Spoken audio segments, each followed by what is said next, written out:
to Voices Against Violence, a Harmony House podcast to educate, empower, and serve as a voice for survivors.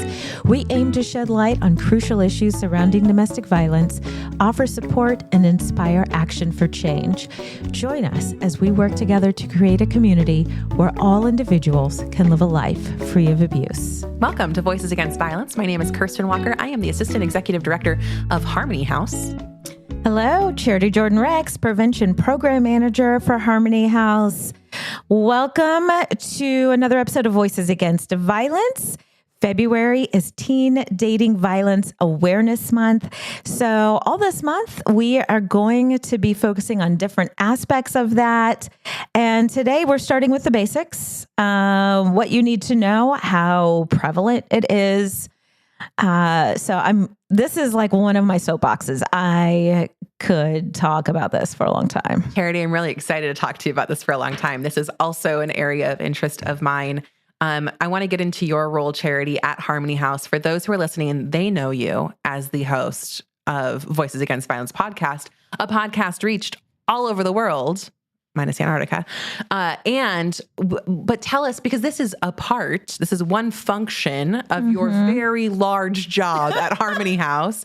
Please tell us more. What do you do at Harmony House? So Prevention Program Manager is really kind of a fancy way of saying that I'm a community educator. At the end of the day, like that is primarily my role. So I go out in the community and I train the layperson in our community about all the things that we talk about here on the podcast.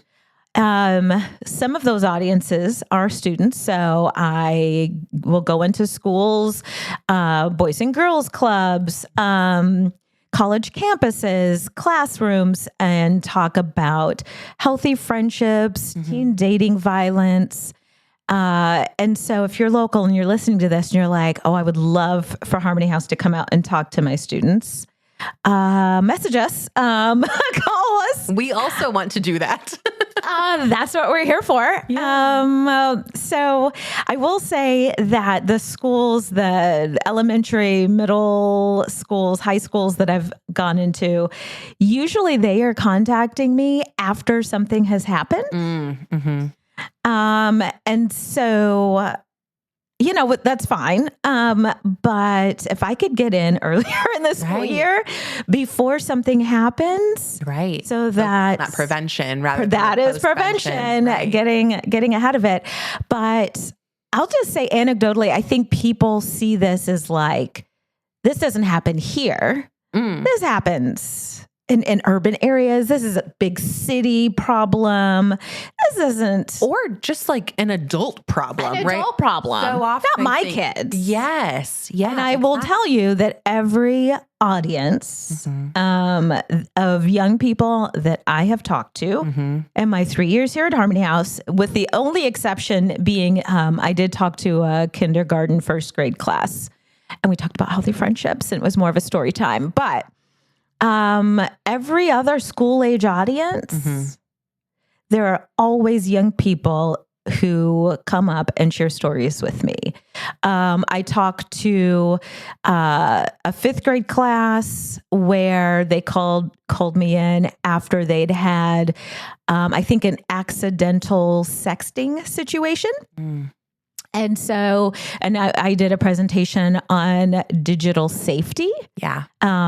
And so as part of that, we talk about healthy and unhealthy relationships, recognizing those red flags, because red flags happen online too. They usually they might look different than they would in person. And so if you're going to be safe online, you still have to recognize those red flags. I talked to a group of students at a boys and girls club, and these were upper elementary, middle schoolers, I think fifth and sixth grade. Two girls came up and said that someone was following them at the mall and they weren't sure what to do. But other students, multiple students in this group, said that they had been solicited online. Wow.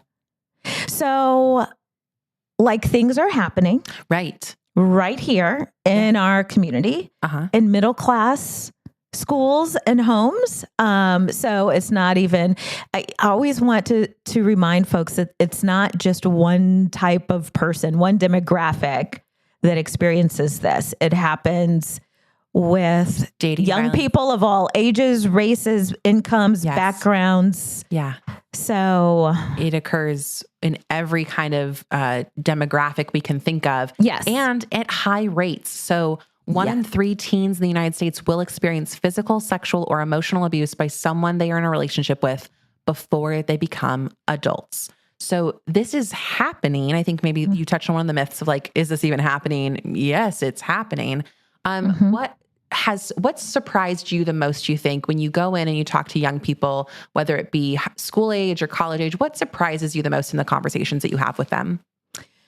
I think what has consistently surprised me the most is that young people, they are pretty savvy about recognizing red flags in real life. Yes. Because we'll talk about that. And they, we talk about, they've heard about stranger danger. They've heard about, all that stuff.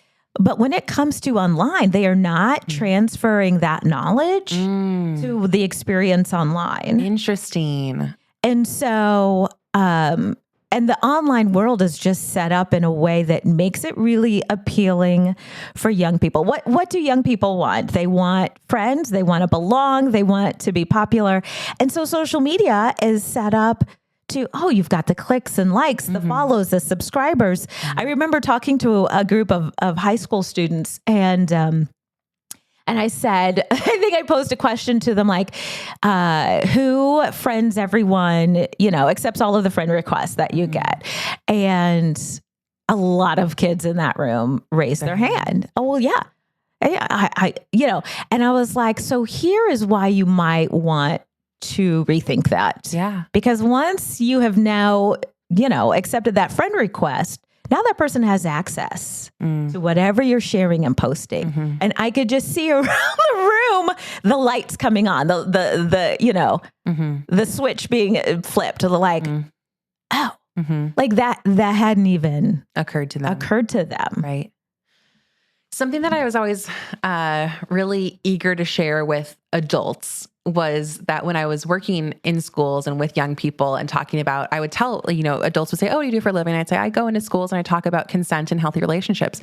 And the adults would just, "Oh my goodness, like, wow, that's, that takes so much patience," or like, what a tough job. And I would always think like, no, like they're really excited and willing to have these conversations. Oh, yes. Young people are ready to have conversations about what healthy dating looks like. Yes. I'll never forget the comment after I had talked to this one teen group. And I was fortunate I was going once a week for a month.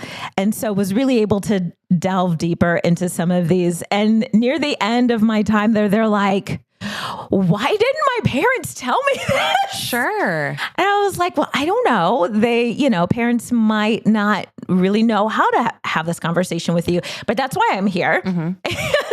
But I think kids want this information. And what I would say to parents is that we are so skittish anymore. Like, I feel like we always have been, but maybe even a little more now. We're so skittish about talking about relationships, dating. Oh, my kid's not dating. My kid's not going to date until they're 18.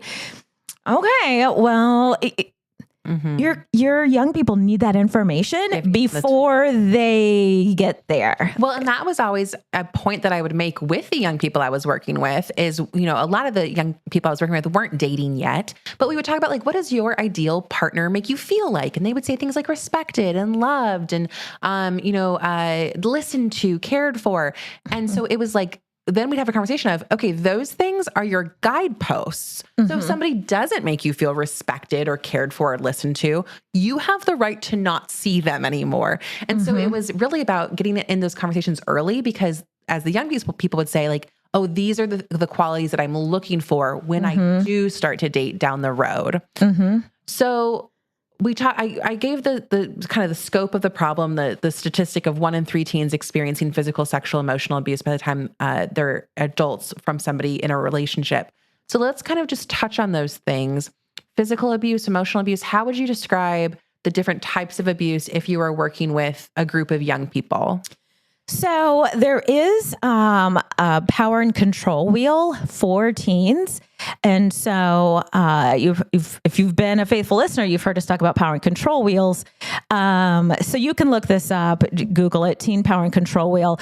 The elements of abuse that we talk about with adults, those are all there with young people too. So that physical abuse, it is really common for teen dating violence to include physical abuse, Another interesting statistic is that because, they're young people, where are young people spending most of their day? In school. So often this abuse is happening in school. So that physical abuse, that emotional abuse, which, it can look like name calling, screaming at them, gaslighting them, using peer pressure against them, threats, even the financial abuse. It's still there with teens. It's still there with teens. So one teen, and I've had teens tell me this story, one of them, they're dating someone, they have a job, but their dating partner, they've got to give them their money when they get paid. They know they got paid, so you got to give them their money. Or they make sure that if they go out, they're the ones that have to spend the money, and the perpetrator just takes advantage of that. So even that or going to the job site, I've heard that too. Yes. Showing up at the job and causing problems for them at work. So financial abuse is a part of that. Obviously that sexual abuse is a part of it. So whether it's coercion or rape or sextortion is a part of this. So all of the things that adults are experiencing really are young people are experiencing too. Yeah. And we just wrapped up Stalking Awareness Month, and stalking is also happening with young people as well. And also consider that online component like you were talking about with young people. I was reading information about young people sharing passwords either through coercion or force with their dating partner, and just kind of that technology facilitated abuse of that power and control that revolves around access through technology. Yes. That digital abuse piece is huge. Again, was talking to a group of high schoolers, and I think the question that I asked them was, how many of you have friends or dating partners that want you to share your login access, and how many of you share that access with them? And nearly everyone raised their hands. And I was like, so what happens if you don't share it? Oh, well, they'll get mad, or they'll yell at me, or it's like, so that's not a healthy behavior. Right. So that idea that, to them, it was just normal. Well, yeah, they asked for my login. Of course, I want them to know that I'm not cheating. Me. Yeah. I want them to trust me. And so that digital abuse piece is huge. But this is why we need to have the conversations, because young people, they don't have the life experience, the frame of reference to understand, in a healthy relationship, there's trust and respect, and you don't have to hand over the passwords and login to all of your apps. Right. And if that person is trying to force you or guilt you into doing that, that is not a healthy relationship. And that's a power and control move. So, previously we've talked about the importance of having these conversations and using the accurate terminology with young people in terms of child abuse. Kids need to know what the actual names of their body parts are. So that if something happens, they're able to talk about it and explain. But the same goes for teen dating violence. And so it's important that kids understand things like what consent really means, power and control, so that when it's happening, they can both recognize it, but then they can also tell someone and are able to verbalize what is happening, what they're experiencing. Yeah, that was a conversation that would come up a lot when, so if you're new to learning about teen dating violence, this is a research area from the CDC. There's all kinds of resources and tools on the CDC's website about teen dating violence. And when I was, working in that kind of prevention field, we would talk about data that would come out that would indicate that there was higher rates of teen dating violence happening than in previous years. And the conversation that we would have was, is it happening in higher instances, or do teenagers now have the language to be able to identify it as abuse where maybe they didn't a few years ago? Mm-hmm. I mean, I think that's true. And I think we can't underestimate the seriousness of digital abuse. As we talked about in one of the stalking episodes, this behavior, interpersonal violence, it tends to escalate over time. And so if you're thinking, well, this is online, you can just ignore it, you can just block them, that behavior doesn't just stay online. It does then move offline. There's a statistic out there, 52% of young people who experience digital abuse are going to experience physical abuse. So, digital abuse might be where it starts, which is why talking about digital safety is so important. But if there's not intervention, if that young person does not get the help and support they need, that behavior is going to escalate, and it is going to end up in something that's happening in real life, not just online, not just virtual. Let's talk about the help and support someone needs. So let's say maybe I am a young person listening to Voices Against Violence. Maybe I am a supportive adult in someone's life who has a young person, and I'm listening to Voices Against Violence. What does support look like when I find out that my friend or my young person in my life is experiencing dating violence? Maybe they're telling me that their partner is controlling or possessive, or having, extreme jealousy that's controlling their behaviors. What does support look like? I think initially support looks like going to an adult that you trust and know to be safe and telling them this. Yeah. When I go and talk to young people, this is usually the hardest part of the conversation, because inevitably at least one will say, well, what if you can't tell your parents? Your parents may not be the safe adult. Right. And there are other people around who you likely do maybe trust. It's a friend's parent where, you spend a lot of time and they're really, they make you feel safe. Maybe you go hang out at Boys and Girls Club after school and it's a staff person there. Maybe it's another teacher at school. But start with figuring out who your safe adult is, because this is not something that you're going to be able to resolve on your own. Yeah. If you're the young person listening to this, you're going to have to tell an adult who can help you get connected to support. You might need to get law enforcement involved. You're going to need help. Yeah. And what a call to action if you are the adults listening to this. Be that supportive person. Be that person that young people can look to trust and say identify you as a safe, non-judgmental, listening adult. Yes. And if you have if you're a parent or a caregiver and you're not sure if you're your young person's safe adult, I would just really challenge you to work on that. Because the number of young people in this community who can say that the adults at home are not safe, it's higher than you might think. Sure. But, and also, again, if you're the young person listening and you do tell an adult, and maybe you tell them and they don't do anything, they might listen, they might believe you, but maybe they don't do anything else. You're going to have to dig deep and tell someone else. So you got to keep telling an adult until someone gives you the help that you need.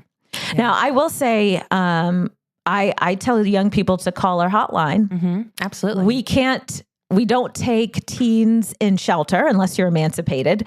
But if nothing else, if you need someone to talk to because something has just happened, and there might not be anyone at home, right, that you can talk to, you can at least call that hotline and talk to an advocate.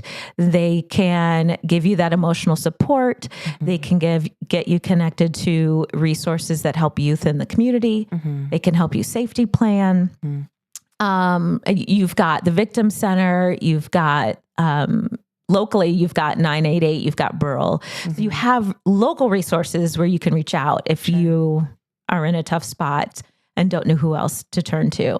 And if you are the person listening that somebody has come to for support, again, starting with believing, we always talk about the importance of believing survivors. And I think one really important part of that is reiterating to them that this is important, thanking them for coming to you with this, that you value their safety and that they deserve to be safe in their relationship. Just really anything that you can say that emphasizes that they deserve to be safe and that this behavior doesn't need to be tolerated in a relationship. That makes me think of an event, a situation that I had last year, and I was talking to a large group of teenagers, and I think I only had like 30 or 40 minutes. And so it was a brief, like healthy relationship 101. And then afterwards, I will never forget this probably as long as I live, but having a young person come up and they said to me, I think I maybe am in this relationship. I think I maybe just got out of this kind of relationship. And I was like, oh, well, what have you been experiencing? And they shared that with me. And their experience, it included some physical abuse. And I said, yeah, that is dating violence, what you're experiencing. You deserve to be treated with dignity and respect because you're human. You don't have to do anything to deserve that. You just deserve respect. You deserve to be treated with respect. Right. And your relationships, you deserve to be safe. And they started to cry. Wow. And I was not ready for that. But what I felt in that moment is that no one had told this young person that you deserve to be safe. You deserve to be treated with respect, that love shouldn't hurt. Yeah, right. And at Harmony House, one of our key points of our mission is that everyone has deserves a life free from abuse. Yes, everyone has a right to that. Yeah. No matter what age they are. And so if you are a young person, if you're anyone experiencing that, but especially if you're a young person listening to this episode, know that you deserve safety. You deserve safe, healthy relationships. February is 4 weeks. It doesn't feel like enough time to talk about teen dating violence. Why is teen dating violence in the shortest month? Yeah, we've got more to say. Well, the good news is that we do have more to say. So please stick around with us all month long as we talk through important topics around teen dating violence. Charity, thank you for this conversation today. And thank you for the work that you do in our community talking to young people. It's my honor. All individuals have a right to a life free of abuse. If you or someone you know needs help, please call our 24-hour hotline, 417-864-SAFE, 417-864-7233, or chat 24/7 with an advocate on our website at myharmonyhouse.org. Visit our website or follow us on our socials to stay up on the latest news and events. This is Voices Against Violence. Thanks for listening.